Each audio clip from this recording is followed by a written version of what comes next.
Hello and welcome everybody to SAS on Talks number 2, presented to you by the SAS, the Spanish Architects Society. My name is Hector Yongues, and I'm just one member of the crew who made this possible, so thank you everybody behind the cameras. Also special mention to the Spanish Embassy who has been supporting us in the very first day. A few words about us. The Spanish Architects Society is an Australian platform that encourages an active link between the Spanish and the Australian architecture and design.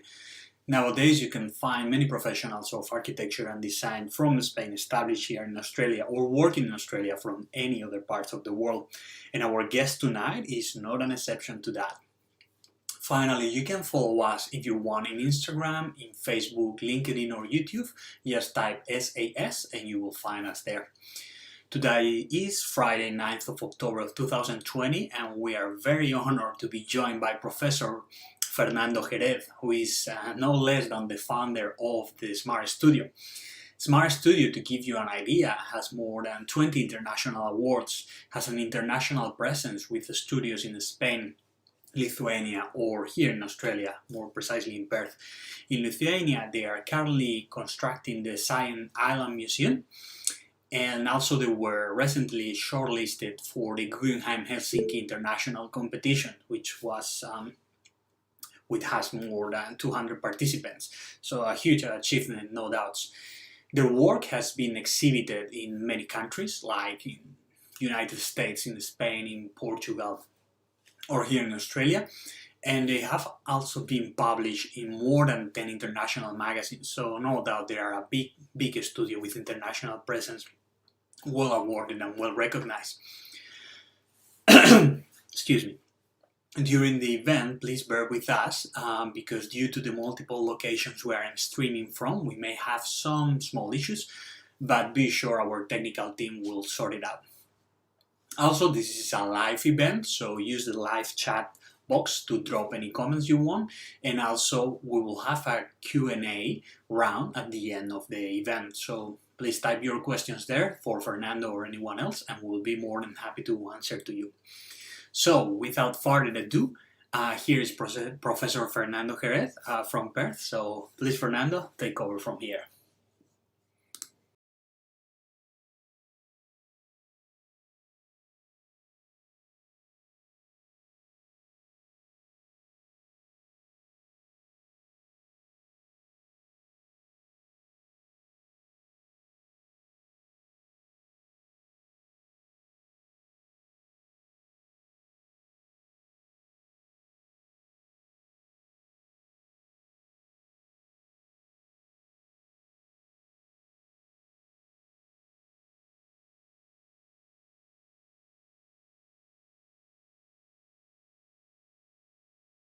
Oh, hi, thank you, Hector, for this invitation. So my name is Jorge. I am the founding partner of SMAR Architecture Studio.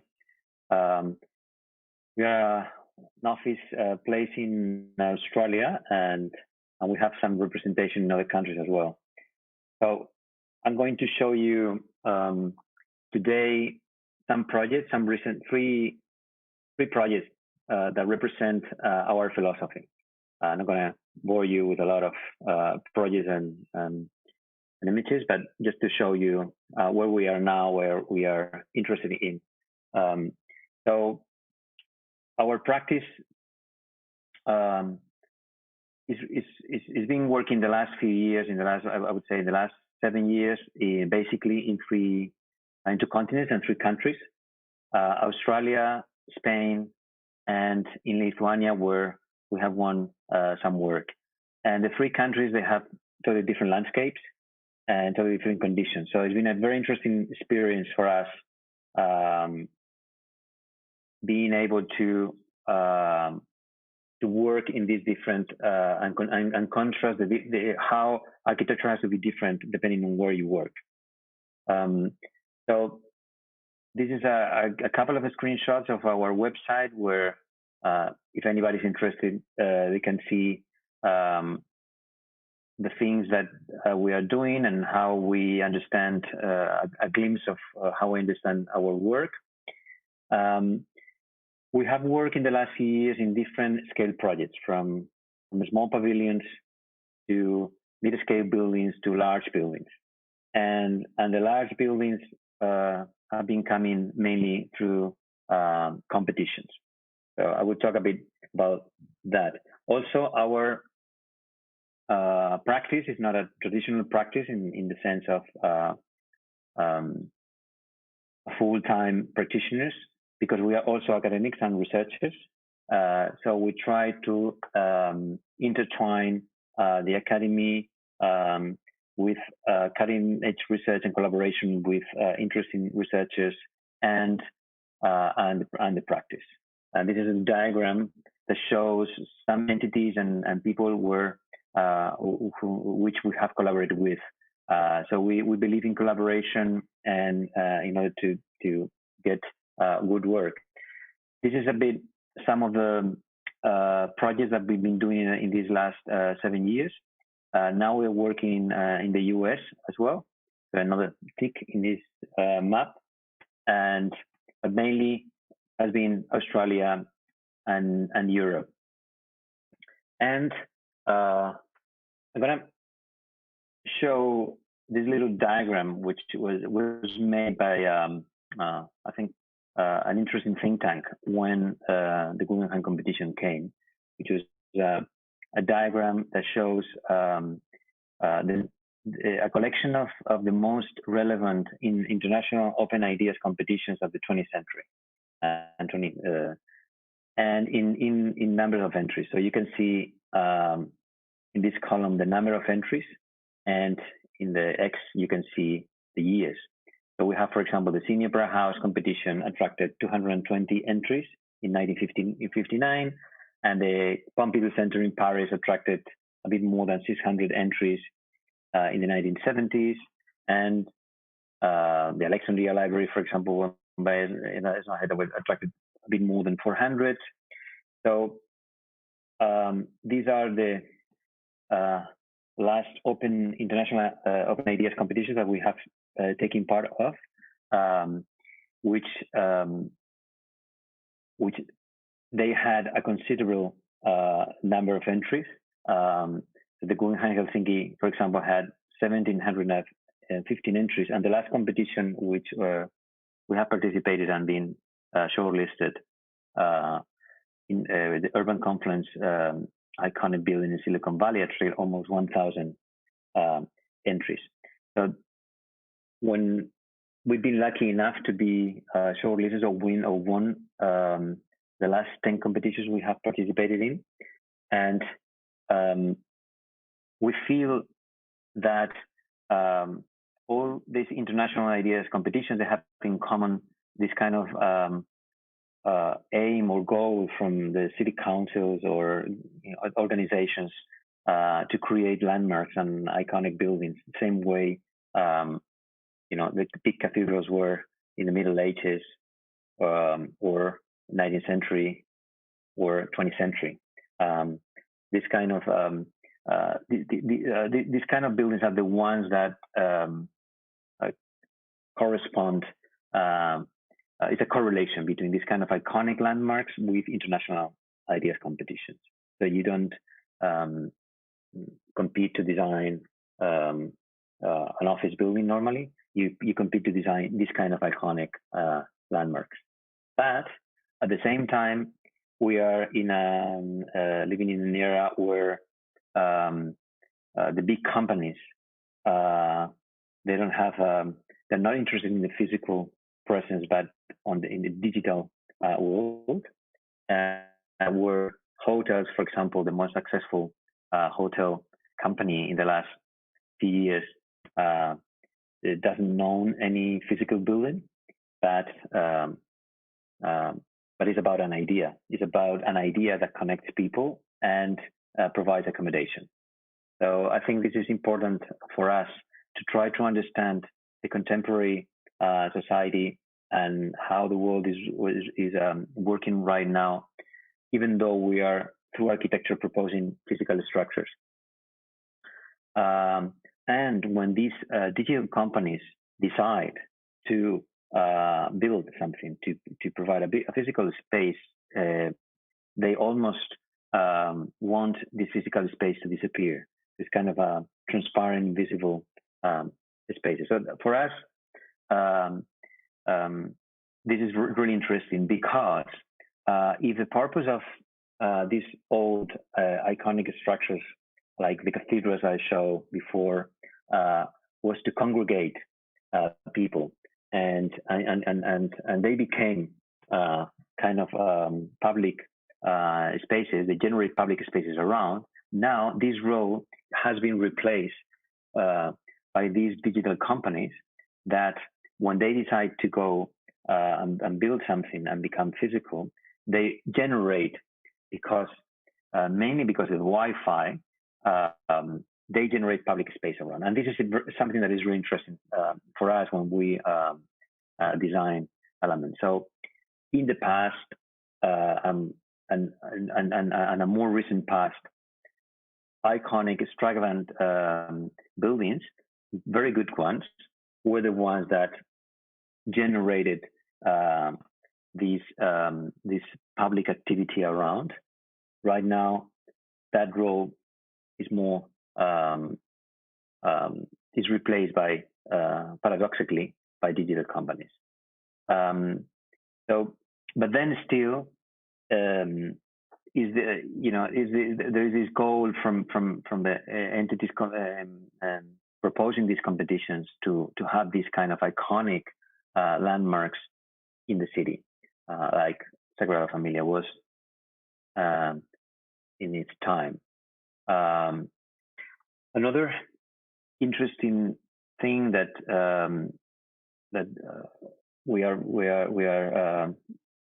kind of experiencing now is another kind of spaces that we use almost every day, except in this year, which is the COVID year, and the year where we haven't used these spaces much. But these spaces, like airports, are the kind of spaces that we use more and with cities. But at the same time, when you put together a lot of iconic landmarks, they lose its significance, and then they don't work at all. So an iconic landmark works when, or the iconicity works when it's a singular entity in a place that has no other entities around. So this is something that was really interesting when we tackled the Guggenheim Helsinki competition. And I'm showing this project because this project was the first competition that we did when we arrived in Australia in 2014. And not only because it attracted 1,715 entries, being the largest competition in the history of architecture, but also because it showed the biggest collection of iconic landmarks that I ever seen in an architectural competition. So for us, it was almost as interesting as being shortlisted in the competition and have the opportunity to win the competition, was to actually see this exercise that for us was a kind of similar to a muscle contest, where almost 2,000 structures were competing to show their values. So when you enter a competition, you feel a little bit like this, that you are one of these people trying to win a race and get to the goal, which is getting it done and win it and cross the line with the commission. So going back to this, so when we entered this competition, there was a museum competition. We started to think about museums, what museums are and what museums have become, and then in a way, we felt that museums have become a kind of known places, because when you get, if you define a place, and this is more Coget um, um, uh, speaking, if you define a place by interaction, so physical space where people interact, a non-place will be a physical space where people don't interact. And Mark Coget defines non-places as airports or shopping malls where there's a lot of people, but there's no interaction between the people. You follow certain corridors and you're looking for something and you're taking a plane and then you don't interact with other people.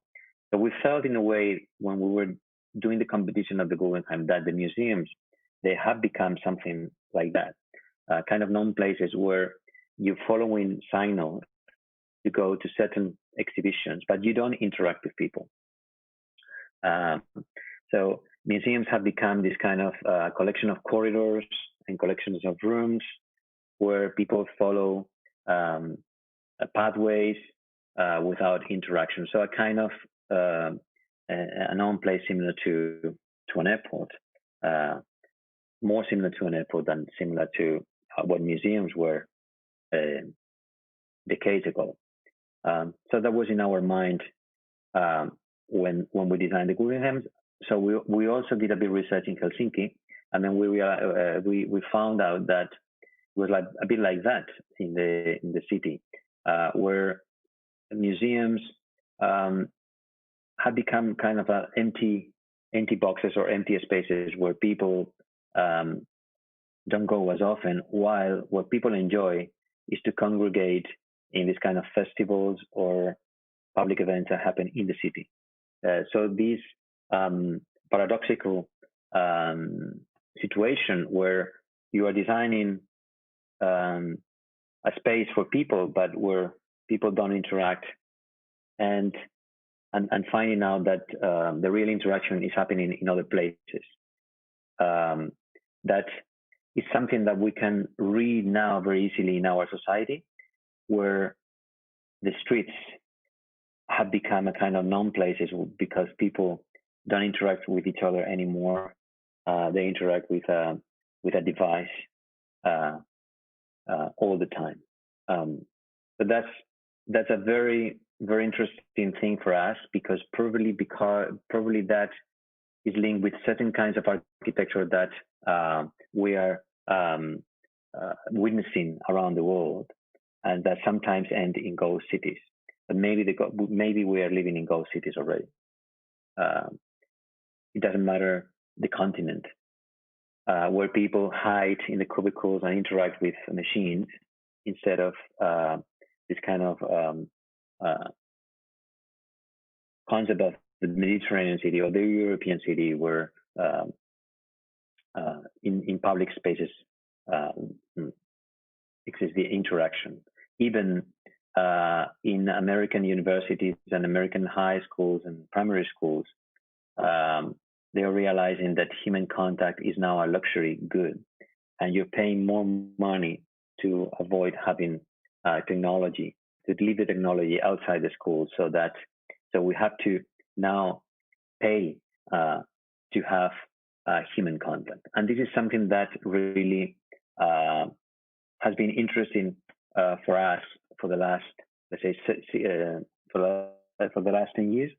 And when we did this competition 7 years ago, was in the project. So this is Helsinki. This is a market that is very close to the site where the museum was going to be located. So the museum was going to be located here, replacing this warehouse, and this is the market. And this is the old city of Helsinki, and this was a ferry port. Then another interesting thing for us was to look outside the competition and see what was happening. How was the reception of this iconic landmark arriving to the city? And then we found that the artists were not very happy. There was a percentage of people in the city that were not very happy about having an American brand arriving to Helsinki. So the artists create this kind of opposition. One of the things that we did for the competition was meeting the artists, meeting people that didn't like that kind of project, and try to learn from that and incorporate that in the second stage of the project. So things that were interesting for us was, for example, in the Guggenheim, New York, which was the first Guggenheim Museum built in 1959, was occupied several times by people for demonstrations, and we thought that a good space should allow that. And then the Guggenheim will looked great when it was occupied, as great and as when it was holding exhibitions. So we were looking at these kind of demonstrations because there was a clear opposition for the project, and so strong was the opposition that in the end, because of this strong opposition, the parliament canceled the project, and the project never happened. So when we were in the stage 2, we were aware of that before knowing that 1 year after they were going to cancel the project and no building was going to be built. And then we were looking at, when people are not happy and demonstrating in the street, like in Paris 1968, and then we were looking at 1968 in Helsinki, where people were demonstrated, but in the Finnish way. So we thought, what if we incorporate that to the project? And this is why, in the first stage, instead of proposing a building, instead of proposing what was asked in the brief, so we got together the team, and then we read, you have to propose a museum, and with this program, with this series of exhibition rooms and so on, and you have to provide plans and sections, and you have to provide some images. So we thought, if they're asking for a building, let's not propose a building. If they're asking for plans and sections, let's not propose plans and sections. And instead, let's propose a reflection of what a museum in the 21st century should be. And this is what we did. We presented, instead of a traditional proposal for a competition with plans, sections, and images, we proposed a kind of a research collection of drawings of what we understood to help understand where the museum should be driven. And we didn't expect to be showcases, to be honest. We were lucky to be showcases, and then we developed. And then in the second stage, we had a problem because we had to design a building.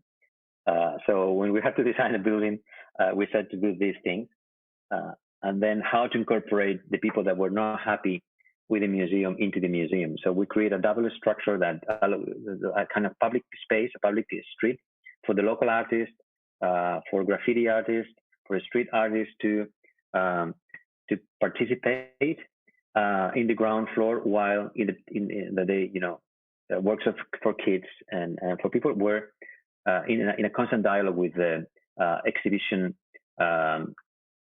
rooms for the proper artists of the Guggenheim Foundation. So in these 6 images, you can see very clearly.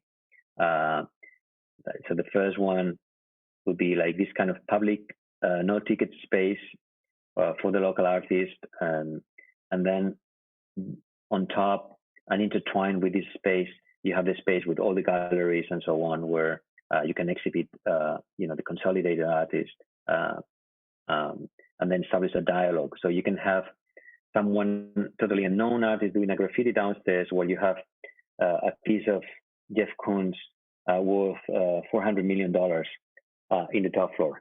So that kind of contrast and dialogue was very interesting for us. So we wrapped everything because we're also thinking of the ephemeral condition of architecture, where the new materials and the buildings last.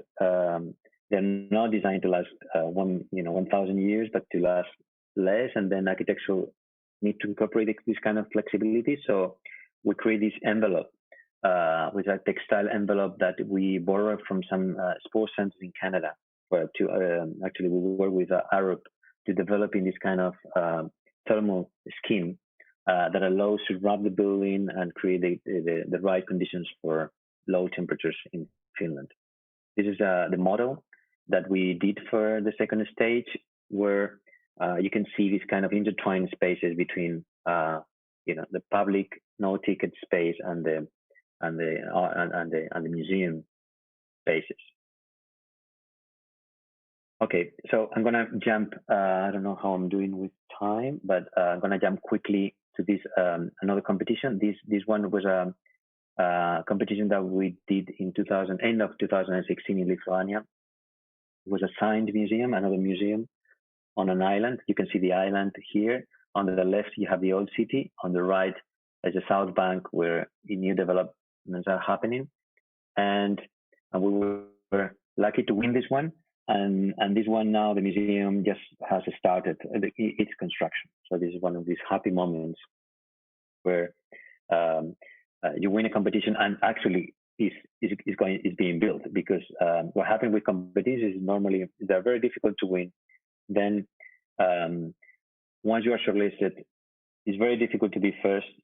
You have more chances to be second or third. But then if you're lucky to be first, most of the times it doesn't get built. So this is one of these lucky moments where you can build it. So we're very happy right now that this is happening. So it's a beautiful island in Lithuania, green and with the Nemunas River, with a series of bridges to the old city. You can see the island. So this interesting condition of this competition was that the site was not decided. We could decide where to locate the project.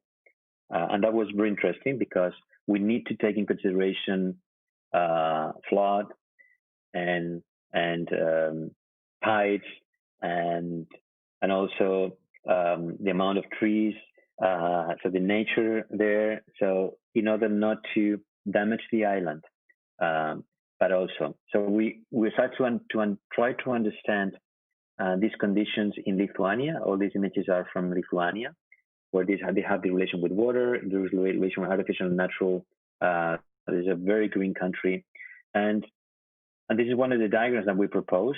The building was quite large. Now it's about 15,000 square meters. The island is not that big, and it already had a building.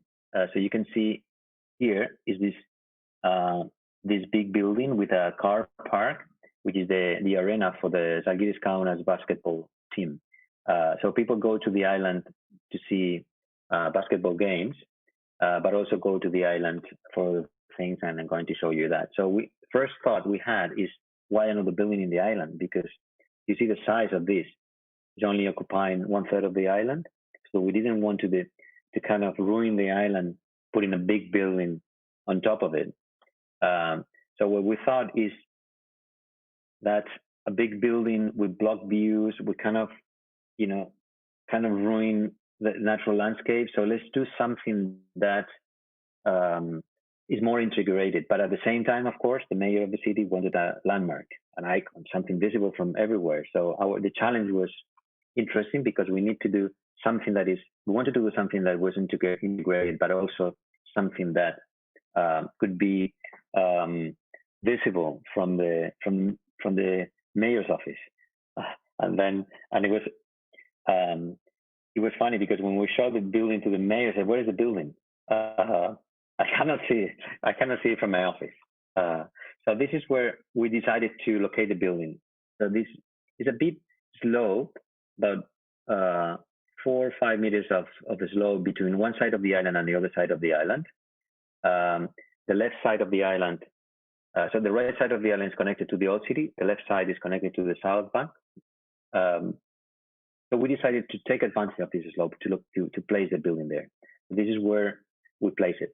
So we took advantage of this slope, and we put the 15,000 square meters in a very long strip, a 300 meters long strip. That is almost like so the people, you can see people in the right image, people on top of the slope, people down the slope. So we wanted to keep that condition, people on top, people down, so that the people could use the island in the same way that they were used before the building. And then this kind of 300 meters long strip with a glass facade, where people can also contemplate or the science from outside. Because another thing with science museums, and most of the science museums that I have visited are full of artifacts, and so they're full of machinery, and then that is really cool to see, like, an old dinosaurs and an old rockets and all these kind of things. But um, these museums are there. Maybe the next science museum should reflect another kind of science. So in our proposal, we also kind of included a bit of a program that science museum maybe should be more about environmental science, or a more phenomenological way of understanding science, that creating an object, filling the object with artifacts. So this is where and then we took the existing roads of the island to actually create the access to this project. This is where we located initially. This is how the island is different in winter and summer, completely full of snow. This is a condition that we also wanted to explore. And then we started to thought about the structures that pop up from the snow, and then are visible, but then they're also invisible. So this is an axonometric of the project that is semi-underground, taking advantage of the slope and allocate the program. So one of the main elements of the project is the project has a series of circular holes that they turn into staircases and sitting areas, but also they can go up and be visible from the mayor's office. So this is for the mayor, that creating this kind of disc, inclined disc that could be light up and then bring that iconicity to the project. So that would be an first stage proposal, elevation of the museum, where you have this kind of semi-underground project, and then you have this disc that goes up that is reflective during the day and during the night. We were studying the materiality and the possibilities of this reflection. So when people is inside building the museum, they can see what is outside. When they're outside, they can see what is inside. So that's kind of mirror reflective, which is we are going to build it with aluminum reflective panels and with a sandblast treatment. So it will have a blur reflection, not a annoying mirror reflection, but a kind of a subtle blur reflection. This is one of the images inside the museum, and there's this giant disc, which has been a challenge to solve structurally, because it's supported only with 1 point, 2 points. We managed to get only 2 to support the disc here in a kind of a battle with the engineers. And this is a view at night of the same project, where this disc can become a kind of outdoor planetarium. This is another view from the north part of the museum, and a bridge connecting to the city, planetarium underground, and then you have this kind of entry and so on. This is a view from outside, where you have this facade, you see the planetarium, you see the disc in the background, and then you have another 300 meters going that way. This is when you are coming from these pathways of the island, and then you see the reflection, what is happening inside the museum, and then how the project is kind of merging with the landscape. And this is another aspect that was very interesting for us. We've been doing studies about reflection and how to work with reflection to include the landscape as well, so that the glass, we're working with a 3 layer iron glass in this project because of the thermal conditions and very big panels, very heavy panels of glass. But we have been studying the properties of reflection during day and night. This is another view from steel renders, because the construction they're now working the foundations of the building that will be ready 2-3 years, I hope. A kind of war image of the things that the project has inside. Another image when you are approaching the building, so that with a new bridge on the left, and then you can go on top of the roof or down to the slope. This is kind of a bigger image of the project, where you can see these little dots here are people. So you see the scale of the project. This disc alone has 30 meters of diameter, and then this is 300 meters long. So it was a big program that we had to fit, but we tried to fit it, trying to merge as best as possible with the landscape. And this is another view where you can see that the roof becomes almost one of the pathways of the project, and it could be used for many purposes. We also have developed the roof will allow to grow native vegetation through little holes that will be seasonal. So the color of the roof would change in autumn, spring, summer, and so on. And finally, I'm going to talk about the last project, which is the last competition that we have been shortlisted, and now we're working in the second stage.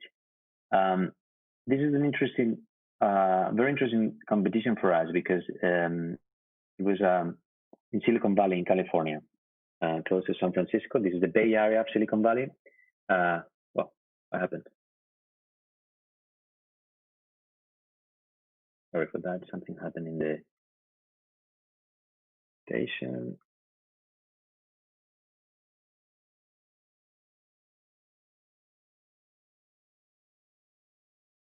Probably should have done like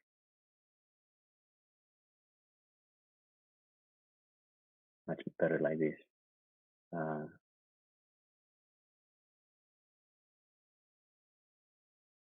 Okay, so back again. So this is Silicon Valley,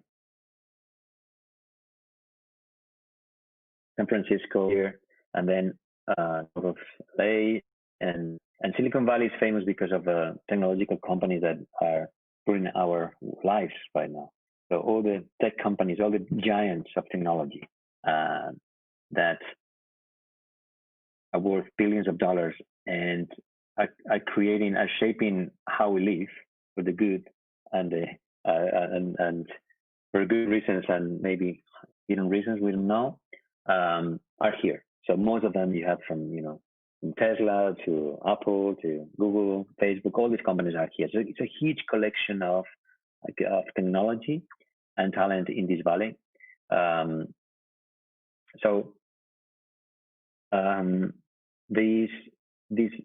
purpose of the competition was in San Jose, that originally was almost the capital of the Silicon Valley. It was back in the 19th century, was an even more important city than San Francisco, and a group of people wanted to create a landmark that represent Silicon Valley. It's a very ambitious goal. So they were saying in the brief, the same way San Francisco has the Golden Gate Bridge, or Paris has the Eiffel Tower, and so on, and Bilbao has the Guggenheim Museum. We want an iconic building that can represent something as vague and big as Silicon Valley. So that was the goal in the competition. So it was a very difficult task. How you can represent something that doesn't got a really clear physical presence, but a really weight in our lives right now. So this is a site in San Jose. So the city council donated a park right here, and this is close. So this is the old city of San Jose, the old city, the CBD, more precisely. This is the CBD of San Jose. This is Santa Clara Street, which is a very important artery of the city. And there's a series of cultural buildings and coffee shops and interesting places happening around the Santa Clara Street, around this area. So this street is becoming like a really important artery of San Jose. Then there is the arena, a sports center where big events happen, and then all these parking lots are going to be developed by Google, and Google is going to create kind of a new development here with residential office and some public buildings as well. So the other interesting condition here is that there are two rivers that confluence in this point. And this is the reason they call the competition Urban Confluence Silicon Valley, because it's a confluence of Guadalupe River and Los Gatos Creek. And these two rivers converge right here. So they provided this park to place the new landmark structure. And then it was difficult because of the code of the codes and setbacks, and there's an airport in the north. There's a limitation of height of about 200 feet, which is about 60 meters of height, 20 floors, and also limitations to get closer to the river and preserve this vegetation here. So we had basically only two strips, this one here close to the highway and this one here close to the arena, to place the proposal. So one of the things we started to look at was the history of the place, and we found that it was in the 19th century was in the 1870s was an electric light tower of 200 feet that stand in San Jose, and then there was an iconic structure that represented the electrical company. And apparently this electrical tower was it's an inspiration for the Eiffel Tower. And it was also lawsuits and things like that, because they said the Eiffel, in a way, was inspired by this. The tower, unfortunately, was dismantled, I think after a fire or something, a few years later, was gone.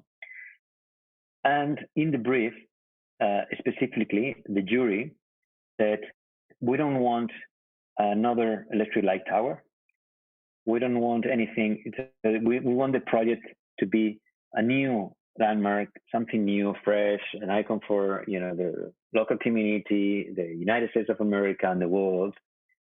And they started to pop a series of videos every week about iconic structures in Dubai, in Paris, in London, in New York. So this is what we want. We don't want this. So we thought, let's do this. Let's use the electric light tower. And then we started to think what to do with this tower, how to give a new birth to this old structure. And this is how we started the project. So what we thought, and we have an iteration process of a lot of the sketches and things that we use. What we thought is that, what if we turn the old electric light tower into a void? We take because it will have the same proportions as the height limitation of the new landmark, and then we create something around that is 21st century contemporary, that grabs the intensity or the magic of the Silicon Valley, and the electric and the old electric tower of the 19th century is this kind of nostalgic void space inside. So you have the past and the future in the same project. This is what we did. So we test a lot of envelopes for this old tower, which is actually a void, and we were interested in the lighting of the tower, the old tower, and then finally we came with an idea of try to represent so two things. First one was representing the Silicon Valley into a new kind of landmark. So we thought we sometimes use a lot of analogies with movies and so on. So one of the first ideas that we thought, okay, these guys in Silicon Valley, they're like magicians, they're like the Harry Potters of our time. So let's do a project with wands, with magic wands, and then each of the wands is representing one of these magical companies. So Facebook would be one wand, and we all know that in Harry Potter you have the nice magicians and the not that nice magicians. So all of them will be represented with these wands, and then it will be like a playful game to have these kind of wands lighting up at night. So the project is like this void, and then a series of wands, a series of rods that represent the companies, and then um, we wanted to have to. We thought that one of the things that represents Silicon Valley is the dynamism that is ever changing, so that they are kind of updating products all the time and creating new things. And then when you think you've seen everything, you see the new things that Alphabet is doing or Tesla, and then they're doing new things all the time. So we thought that the structure should be dynamic, not static. So these rods would move, and then we thought, what if we create energy to achieve this kind of net zero footprint, and then we take a bit of so the building will be completely self-sustainable. So we're sending back a message to Silicon Valley, because all the products from Silicon Valley consume a lot of electricity. We have to charge our phones, we have to charge our computers, we have to, it's everything relying on electricity. So we thought, okay, let's give a message back to Silicon Valley. So let's represent Silicon Valley and give them a message back and say that you have to provide new products, but also try to think about the environmental consequence of what you are creating. So this kind of like landmark will serve as a not only as a representation of the place and a playful building for people and experience, but also a message for the future that we all should think about zero net energy and self-sufficient buildings and objects and products. So this is one of the images that try to represent this kind of void of 200 feet of the old electric light tower that could allocate different exhibitions and so on with all these moving rods. And this is how the project look in the first stage. Now it's evolving. Now we're working with engineers, and the project is evolving, but with keeping the essence. And this is one of the spaces where you can inhabit it in the some viewpoint, and then see the valley from embedded in this kind of moving wands. And this is the final image where we try to achieve the things that we think an iconic landmark should have, or the most successful iconic landmarks should have, which are being completely or something that you haven't seen before, something that is fresh, the same way the Eiffel Tower was fresh when it was designed. It was the first of a kind. The Guggenheim Bilbao was fresh when it was designed. The High Line in New York has become an iconic, probably one of the most iconic infrastructures in the world. Is one of a kind. And then we have seen, for example, in the case of the High Line, a collection of High Lines in the world, but it's only the High Line in New York is a real icon because it's the first one. So a landmark needs to be the first of a kind, something that has a fresh kind of. Then of course, visibility from outside during the day and during the night, and also, which is the most difficult thing to achieve, because you can provide tools, but then it's people that has to respond, that the community engage with that in different levels. And I remember the Michelin stars. I think 1 star is when people from your own town will go to your restaurant. 2 stars is when people from your country will drive hundreds of kilometers to go to your restaurant, and 3 stars is when people from the continent will drive thousands of kilometers to get to your restaurant. So I think we try to achieve the 3 stars, but they're not easy. Thank you.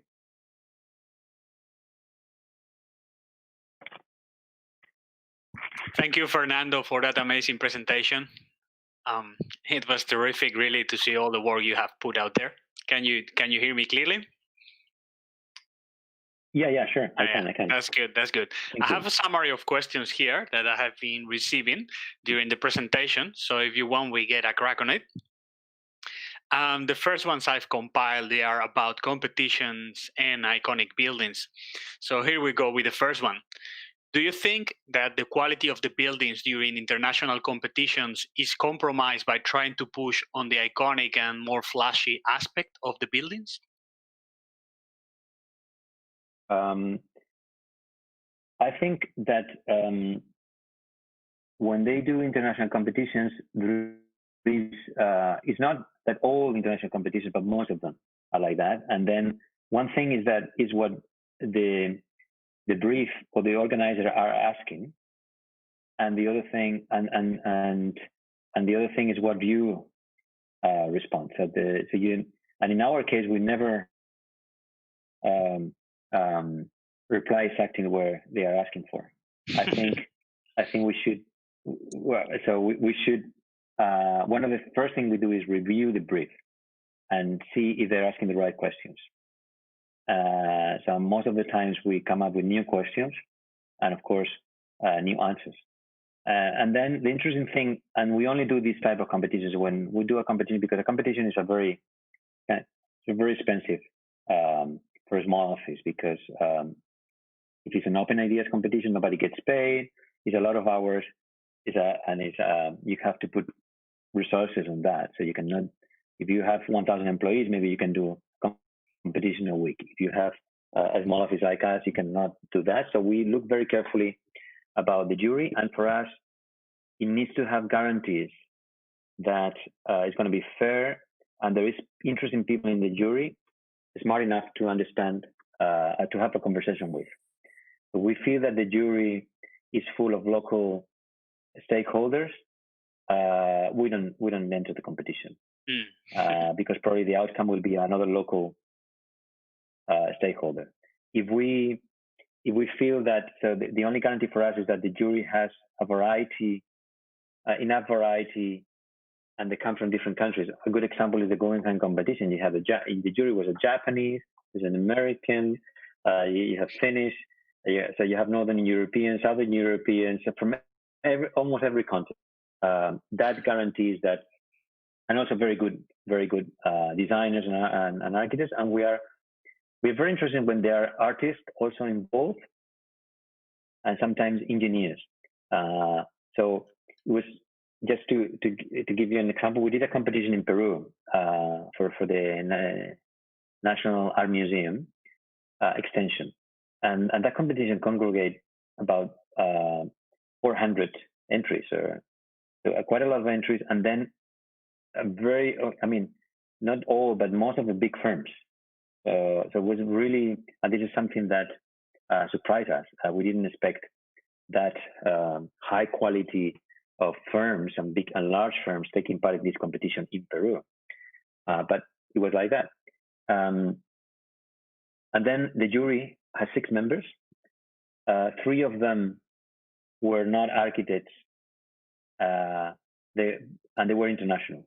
So one of them was the director of the Tate Modern in London.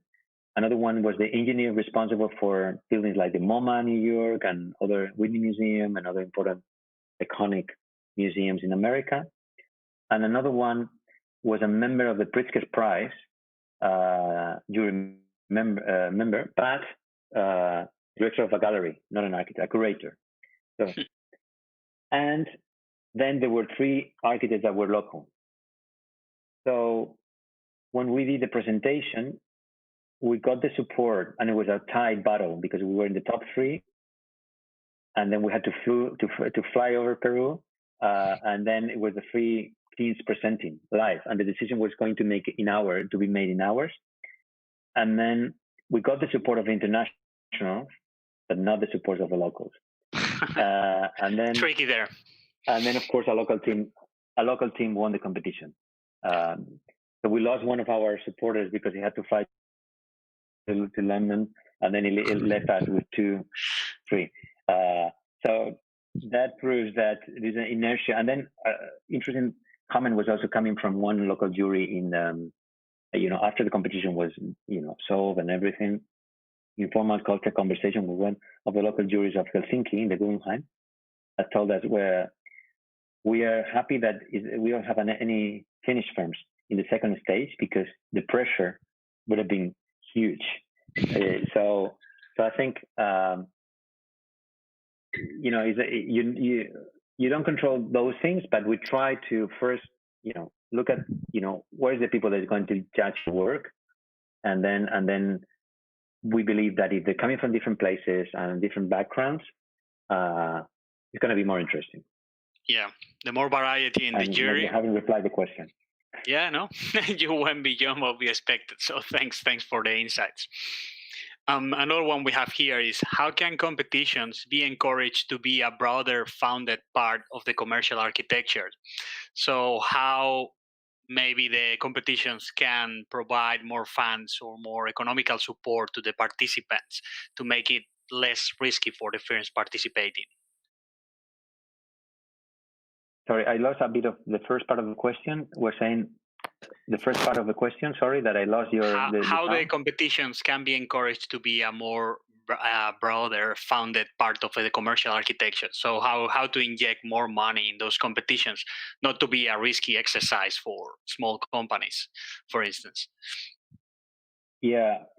I don't know. I mean, I don't organize competitions. I have no idea.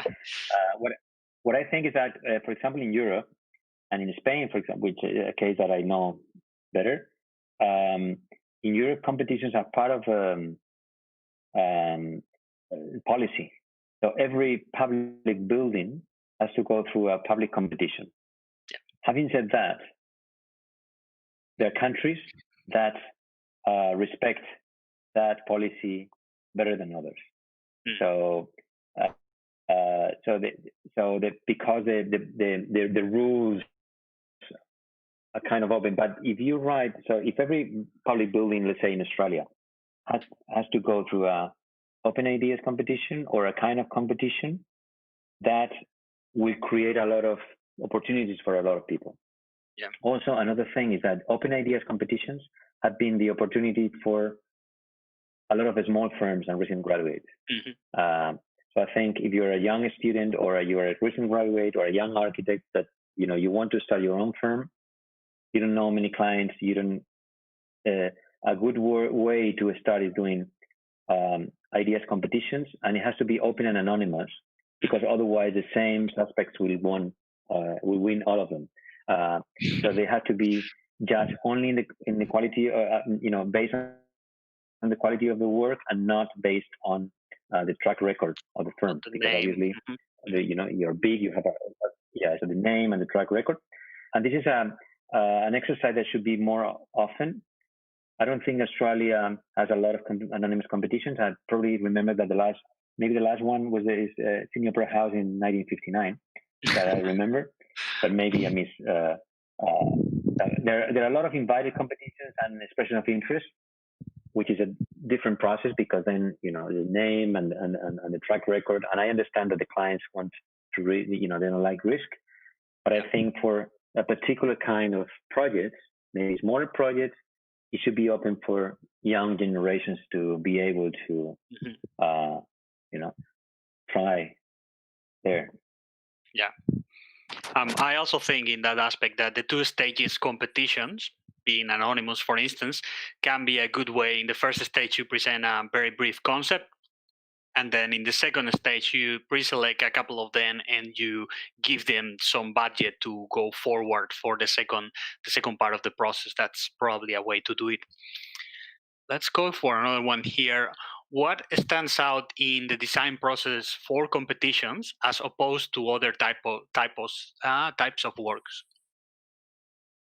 What do you find more different when working towards typical jobs, let's say, assigned jobs, in opposition to competition? I'm sorry, I lost your sound a little bit. So is that what I find different from Sorry, Yeah. I lost the sound. Sorry. What stands out in the design process when you go for competitions as opposed to other types of work? Do you change your design process? Yeah, I mean, we try to do both kinds of work. I mean, we're happy if a client called us to do a house or a regular building, and then and we also do competitions. That we don't only do. I showed competitions only here today because it was only 3 projects, but we do also all the types of work. But I think competitions allow you to explore things in a more bold way than with regular clients. I mean, they're very, very good clients. We have a lot of examples in the history of architecture. They're amazing, Farnsworth, they come to my mind, and Savoy family, and commissioning experimental work. You can be more experimental normally with a competition, and the good thing of the competitions, if you win them, which is extremely difficult, is that they have to respect your design. So if you win with this design, they cannot change your design, and then you will be the leading architect, hopefully, afterwards. But I think you can do very good work in traditional, designing anything, from a chair, from a house, from a particular client. I mean, competitions don't own the quality of design versus the other type of designs at all. I think the design is in the hands of it's not exclusive for them. The design is in the hands of designers, let's say. Great. And the client. Yeah, they always have something to say. Nice. I have another comment here that starts as nice reflection on the museum as a space where people that are together don't interact. In a time when digitalization is taking over social interaction everywhere, how can architects design having this in mind, or how can the architecture respond to this? Yeah, this is something that I try to show a little bit in our presentation. That it's something that we are very interested in because we really think that the change that all of us we are experiencing right now is unprecedented. I think how technology is affecting our lives, we are not aware of how the level of penetration of technology in our daily life. A phone. I mean, the first thing we do in the morning is touch our phone, and then the last thing we do at night, touch again the technology screen again, and then that is changing how we behave. And there is new generations of children that they have been born with this new technology, so they don't know how it was before this kind of technological immersion. So I think architects we have to design not only taking in consideration technology and the changes of behavior and social interaction, but also taking in consideration things like virus, like the one that is affecting the whole world this year, climate. So there's a lot of new elements that we have to consider when we are designing. And I think I don't have the answer of how the space, but what I think is that we should be informed by that, and we have to discuss about these things, and that the cities won't be the same anymore. Yeah, we need to be responsive, isn't it? Next one here. Should we revisit the concept of museums and create more human interactions on them? If so, how you imagine this happening? I think you show a bit of this on the presentation, but go wild if you want. Yeah, so sorry again. I lost the first part of your question again because I think the internet connection or something that I lost some of the. Sorry. Sorry for that. The question, no worries. Should we revisit the concept of museum and create more human interaction on them? And if so, how you imagine this happening? How you would propose? We saw a bit of this on your presentation, I think Yeah, exactly. I think I'm not sure that we have to change, the museums. We're just proposing something that we noticed that there's a certain kind of spaces, and this is the reason we were very interested about Mokorje book known places, because there's a very large spaces in now, which were airports or shopping malls, and but we think that also museums where there is no social interaction. But we think that maybe the entire world is becoming a known place because we are interacting only with the technology and not interacting with each other. Now all the technology allows you to have any kind of food at home. So why going to a restaurant?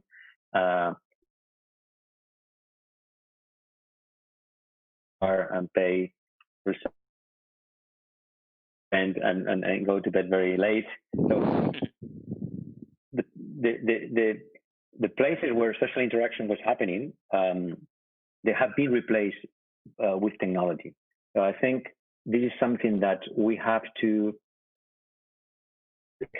not only museums, it's only one particular case, but in general, in our daily life, workspaces, residential spaces, leisure spaces, and so on. Yeah, it's happening to the society overall and not just museums. Yeah, we can all see that. Now I have a couple of questions to close up about site and integration. So the first one is, in the Helsinki Museum, there is respect of the existing integration with the site and opening of the building to create transition spaces between in and out, a well-rounded synergy between site and building.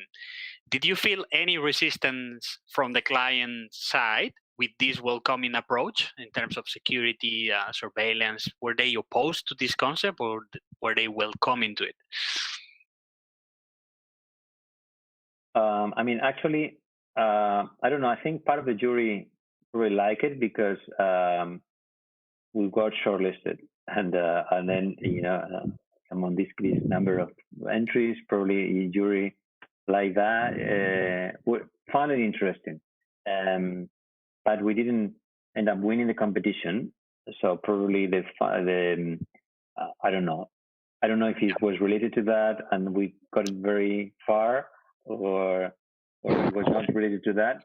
I don't know. I think they found the reflection and the research interesting, because otherwise we would have not been in the shortlist so far. having the opportunity to. Exactly. Congrats on the great talk and collection of work. SMAR has done a lot of international competitions. Have you done any work in Australia? And if so, is the process or expectations different to the international ones? So do you feel much of a difference when you work in Australia?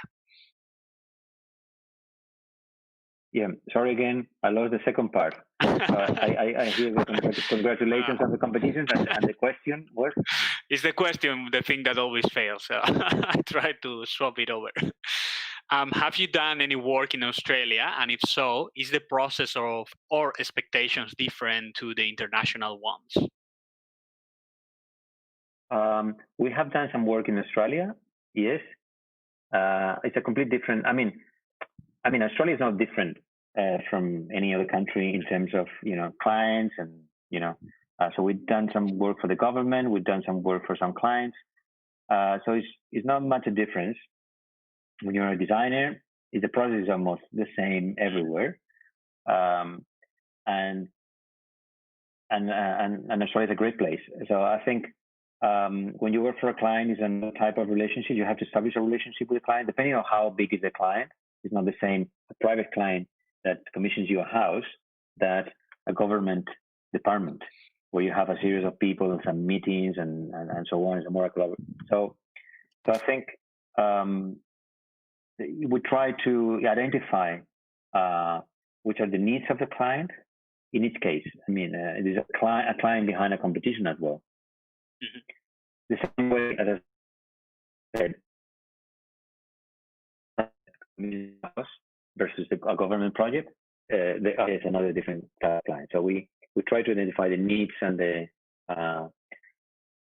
what they're looking for. you know,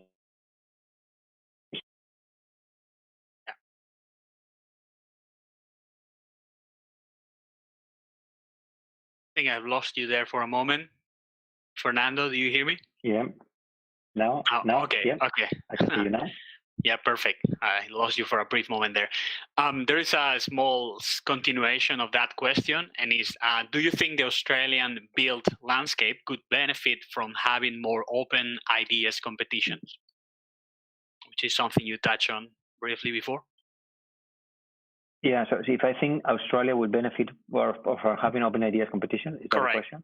Correct. That if that somehow will change them. I think not only Australia, but every country. I think, as I said before, it's giving opportunities to young people, to new firms, to encourage new practices, activate the economy, and probably improve the cities, because when the work is coming through a competition, the selection of the best work normally is the one that wins, so that you guarantee that you have, you increase the quality of cities as well. Yeah, that's good. And the last one I have here is working in Silicon Valley. Did you feel a more open-minded, a more forward-thinking client compared to other international clients? It seems they were really focused on the iconic presence. Yeah, I mean, we just started to work with a client, and we are seeing a competition. So we are three teams and competing to win. So yes. So I think you.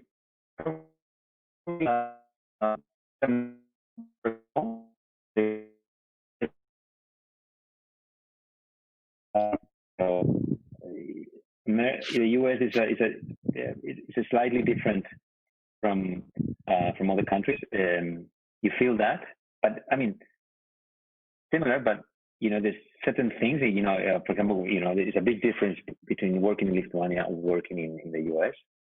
Probably less of a difference working in the US and working in Australia. So Australia and America are kind of closer, or working in Finland is closer to Lithuania. So the geolocation of countries, and also working in California, probably different from working in New York. So I think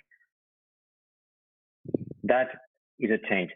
We haven't felt yet the Silicon Valley part of the client, because the client that we're dealing with now is a board of people that they are not necessarily working in Silicon Valley. So they are part of it's a series of let's say patrons of San Jose community and Santa Clara and the area. And then I think Silicon Valley, probably we will get the chance to, if we win, if we're lucky and win, we'll get the chance to know more about this particular client, because I think with Silicon Valley companies with the money build the product. But the real client is a they're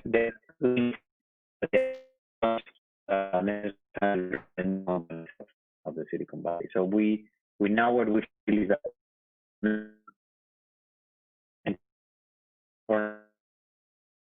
Since we're having some trouble with your connection there, Fernando.